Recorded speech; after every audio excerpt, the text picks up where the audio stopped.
Thin Blue Line used interviews to shape the story. Earl Morris used each character and their interviews to inform the interviewer of the type of character that they are. He set each up to be a question mark with their first on-screen clip, and after he compiled the remaining clips to show if they were liars, if they were devious, if they were manipulated or being manipulating. And he left parts out of interviews in order to add it to a later time step, propelling the story along.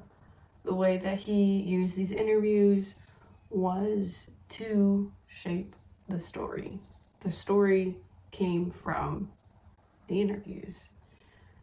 Questions that he asked, or that could be assumed that he asked from the answers that were given, the way that each person was on screen or on camera as they answered the questions, give you an idea of if they were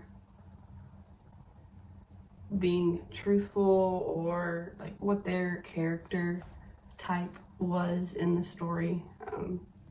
And so he utilized the interviews to be the story.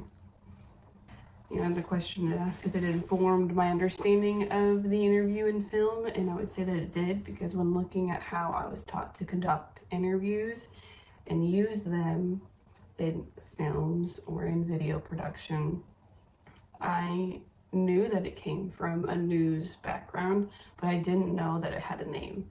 I didn't know that direct cinema was this sort of idea when it came to utilizing interviews in the way that I have in the past, in the way that I was taught. Likewise, I didn't know that or was aware that there were other ways to use interviews in filmmaking. Be honest, I'm not the most well-rounded film individual in like international films. But so I didn't really know, I haven't seen a film that uses the French cinema verite form. But now that I know about it, I can find films that will help me to understand this new format and eventually be able to teach others, to be able to teach students how to also use that interviewing style.